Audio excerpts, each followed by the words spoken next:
네, 구독자 시청자 여러분 반갑습니다. 박 작가입니다. 네, 어제 미국의 중요한 경제 지표가 또 몇 가지 발표가 됐는데 지금까지와는 다르게 어떤 특정한 방향성을 좀 명확하게 가리키는 지표들의 결과가 나왔어요. 많은 분들이 짐작하시겠지만 네, 경기 침체에 대한 어떤 시그널들이 강력하게 작용을 하고 있었어요. 그래서 오늘은 그 얘기에 대해서 가장 집중적으로 다뤄볼 거고요. 자, 이 결과 미국 증시가 많이 무너졌습니다, 어제. 자, 그러면 비트코인과 가상자산은 어떤 영향을 받게 될까? 자, 그 부분들에 대해서 오늘 집중적으로 이야기를 해보겠습니다. 네, 여러분, 저는 7권의 책을 쓴 박 작가입니다. 카카오톡에서 크립토 트렌드 랩이라는 커뮤니티를 운영하고 있습니다. 현재 약 3,300여 분 정도가 함께하고 계십니다. 혼자 투자하시기 어려우신 분들은 참여하시면 도움을 받으실 수 있습니다. 자, 본 영상은요, 매수와 매도에 관한 추천을 담고 있지 않습니다. 저를 비롯한 모든 유튜버들의 영상을 객관적이고 냉정한 시선으로 바라보시기를 조언드리겠습니다. 투자의 모든 책임은요, 투자자 스스로에게 있습니다. 자, 오늘 내용이 괜찮으시고 도움이 되시면 구독, 좋아요, 알림 설정, 댓글 정중히 부탁드리겠습니다. 출발하겠습니다. 네, 어제 미국 3대 지수는 모두 다 하락으로 마감을 했고요. 그 중에서도 경기 침체에 대한 시그널, 그리고 테슬라의 실적 발표가 있었던 이 나스닥이 가장 큰 폭으로 떨어졌습니다. 네, 대부분의 개별주들이 상황이 좋지가 못해요. 네, 테슬라 같은 경우는 무려 9.75% 거의 10% 가까이 떨어졌고요. 그 외에 엔비디아도 좀 크게 떨어지는 모습들, 그리고 전반적으로 빅테크들이 다 좀 좋지 못한 그런 모습들을 보이고 있습니다. 그리고 유가가 하락하면서 에너지주들도 좀 많이 좀 하락하는 모습을 보이고 있고요. 역시나 은행주들도 뭐 그다지 좋지 못한 그런 흐름을 이어가고 있습니다. 네, 가장 먼저 말씀드릴 지표는 미국 신규 실업수당 청구 건수인데요. 이게 매주 목요일 날 발표가 됩니다. 네, 실업수당 청구 건수가 이전 달에는 24만 건이었는데 이번에는 이제 24만 5천 건으로 상승을 했고요. 예측치도 상회하는 모습을 보이면서 이게 어떤 시그널을 주고 있냐면 고용시장이 견고하다라고 하는 이 연준의 주장과는 반대되는 결과로 지금 작용을 하고 있습니다.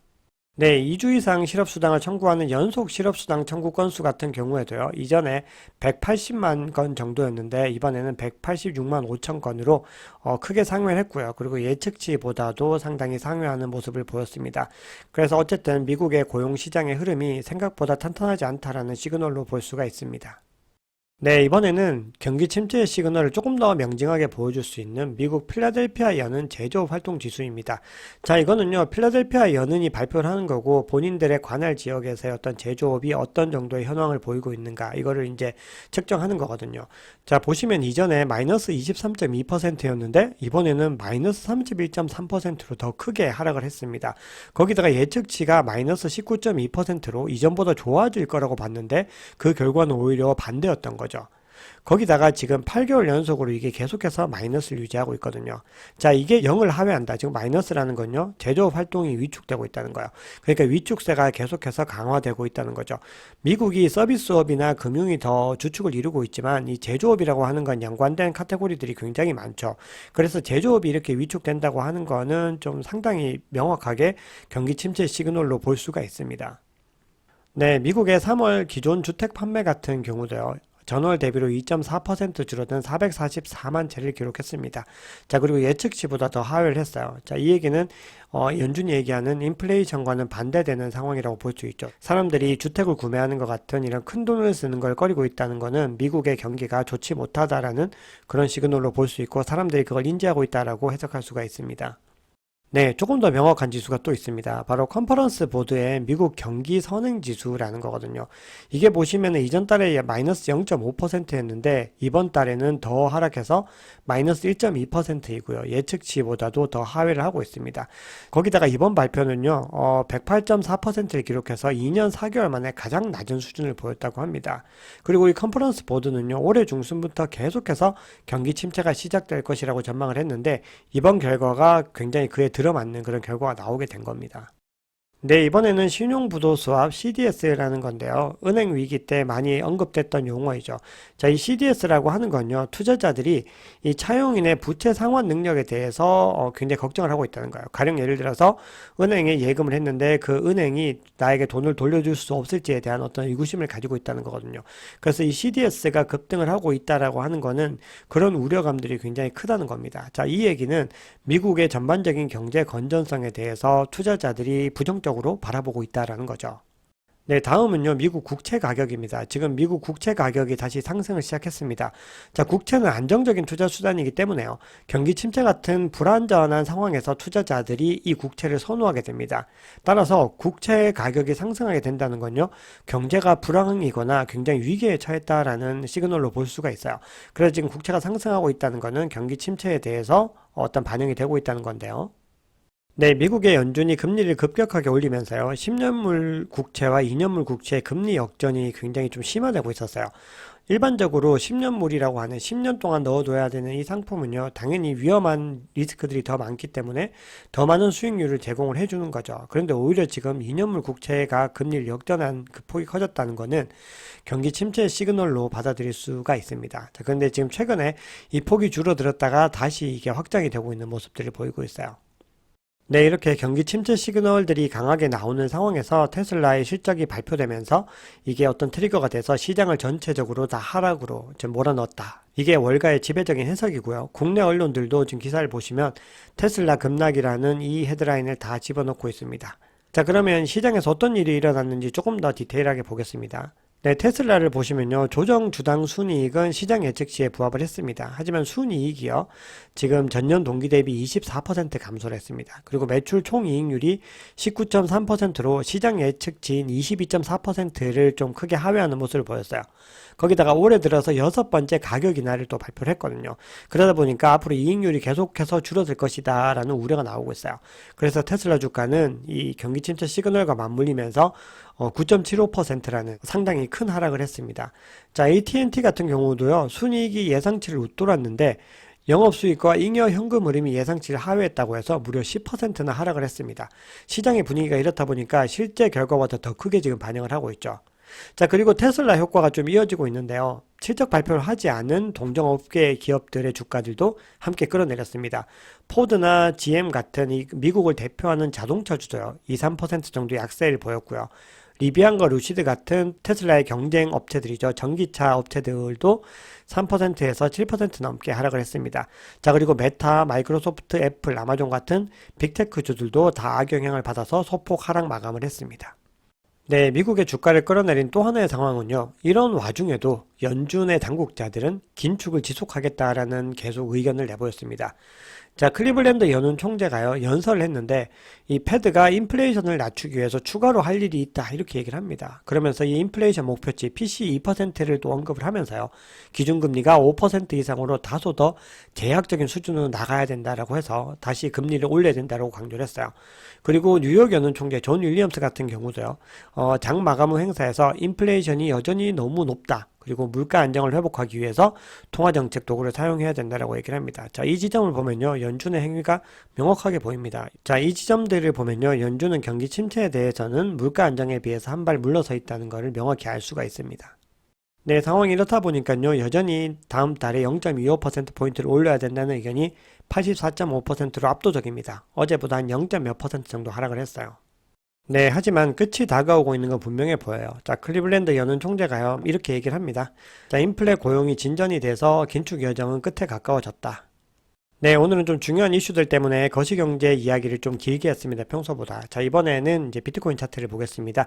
네, 비트코인 차트는요, 제가 촬영하기 직전에는 또 약간 소폭 상회하는 모습을 보였는데 지금 계속해서 하락하는 움직임을 보였고요. 지금 22MA 밑으로도 지금 하락을 했고 지지선을 돌파하고도 하락을 했습니다. 자, 그래서 앞으로 새로운 저항선을 또 테스트하면서 이 방향성을 어떻게 가져갈지 계속해서 지켜봐야 하는 그런 상황이 되었습니다.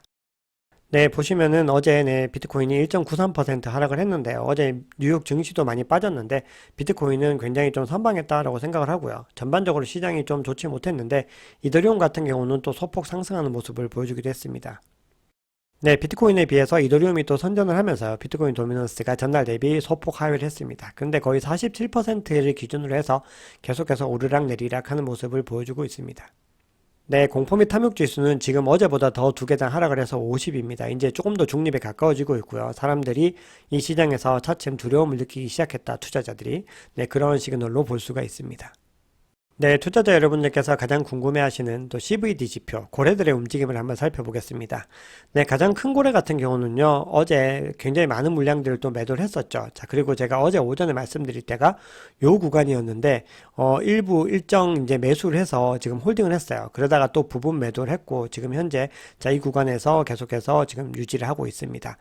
갈색 고래와 비슷한 움직임을 보여왔던 상승장을 이끌어왔던 이 빨간색 고래 같은 경우도요, 상당 부분의 물량을 지금 매도 물량으로 내놓고 지금 현재 갈색 고래처럼요, 지금 계속해서 유지하는 그런 모양을 지금 가져가고 있습니다. 자, 나머지 고래들, 이 보라색 고래, 그리고 초록색 고래, 노란색 고래 같은 경우는 뭐 대부분의 물량들을 매도를 하고 지금 현재 언제 시장에 다시 진입할지에 대해서 눈치를 보고 있는 그런 움직임을 보이고 있습니다. 자, 그럼 파이어 차트를 한번 볼게요. 파이어 차트는 좀 흥미로운 또 시그널들이 나타나고 있는데요. 자, 보시면 28K에서 지금 매수벽이 나오고 있습니다. 그러니까 28K를 하나의 중요한 지지선으로 삼고 있다는 거예요. 그래서 28K가 되면은 매물이 계속해서 이제 매수를 하면서 또 반등을 할 수 있는 여지를 만들어 줬습니다. 그런데 아직까지 굉장히 뚜렷하진 않고요. 지금 한 요 정도 단계에서 지금 만들어지는 모습을 보이고 있습니다. 네, 매도벽은 조금 더 흥미로운데요. 지금 매도벽이 여러 구간에서 지금 생성이 되고 있습니다. 가장 뚜렷한 건요, 29.5K와 29.7K에서 가장 뚜렷하게 지금 형성이 되고 있고, 그 위에는 이제 30.4K, 그리고 31K에서도 매도벽이 점점 짙어지고 있는 모습들을 볼 수가 있습니다. 자, 그리고 좀 가까운 거리에 있어요. 29.2K에서도 지금 매도벽이 만들어지는 모습들을 볼 수가 있습니다. 그러니까 고래들마다 어느 포지션에서 지금 매도를 할 것인가에 대해서 차익 실현을 할 것인가에 대해서 다양한 계산들을 하고 있다는 것을 알 수가 있죠. 네, 이더리움 같은 경우는 지금 22EMA를 터치를 하고 다시 반등하는 지금 모양새를 보여주고 있습니다. 네, 한국인 투자자들이 가장 많은 리플 같은 경우는요, 지금 22EMA 아래로 하회해서 계속해서 지금 하락하는 움직임들을 이어가고 있습니다. 네, 그럼 밤 사이에 중요한 뉴스들을 좀 살펴보고요. 마지막에는 차트의 움직임에 대해서 또 중요한 트레이더 분들의 관점을 좀 알아보겠습니다. 자, EU에서요, 세계 최초로 암호화폐 규제 법안 미카를 승인을 했습니다. 규제 법안이 이제 압도적인 찬성표를 통해서 통과가 됐어요. 그래서 올해 7월이나 내년부터 이제 규정이 적용될 것으로 예측이 되고 있는데요. 미카에 대해서는 비판의 목소리도 있지만 환영의 목소리들이 조금 더 많은 것 같아요. 왜냐하면 이 미카가 시행이 되면은 암호화폐를 구매하는 소비자의 위험을 줄여줄 수 있고 공급자가 투자자의 자산을 잃을 경우 책임을 질 수가 있어요. 그리고 이 암호화폐 플랫폼들의 운영 위험에 대해서 소비자에게 정확하게 알려야 되고 새로운 코인 판매의 경우도 규제 대상이 될 수 있습니다. 그러니까 규제가 강화돼서 우후죽순으로 코인이 나오는 것들을 어떻게든 최소한으로 막아보겠다는 거고요. 그리고 스테이블 코인과 관련해서 스테이블 코인의 안정성을 더 늘릴 수 있는 그런 방안들도 마련이 되었습니다. 네, 현재 미국의 규제 당국과 어떤 소송을 벌이고 있거나 어떤 갈등이 있는 기업들은 대부분 이 미카 법안을 환영하고 있어요. 지금 보시면 리플의 유럽 고문이요, 미카 통과로 암호화폐 규제에 진전을 이뤘다라고 얘기를 합니다. 그러면서 미국은 규제 명확성보다도 그냥 무분별한 집행에만 초점을 맞추는데 이유는 그 사이에 암호화폐 규제에 대해서 합리적이고 진보적으로 접근을 해서 큰 진전을 이뤘다. 그래서 결국 리플도 유럽 시장에서 더 큰 성장을 도모하겠다. 이렇게 주장을 하고 있습니다. 네, 그리고 CFTC와 갈등 상황에 있는 이 바이낸스 같은 경우도 이 창펑 자우가 이 미카는 가장 실용적인 해결책이다라고 언급을 하고 있습니다. 네, 현재 상품선물거래위원회 CFTC의 고문이면서 암호화폐 중심의 벤처 캐피탈이에요. 코인펀드라는 곳의 회장인 크리스 퍼킨슨도 이런 이야기를 했습니다.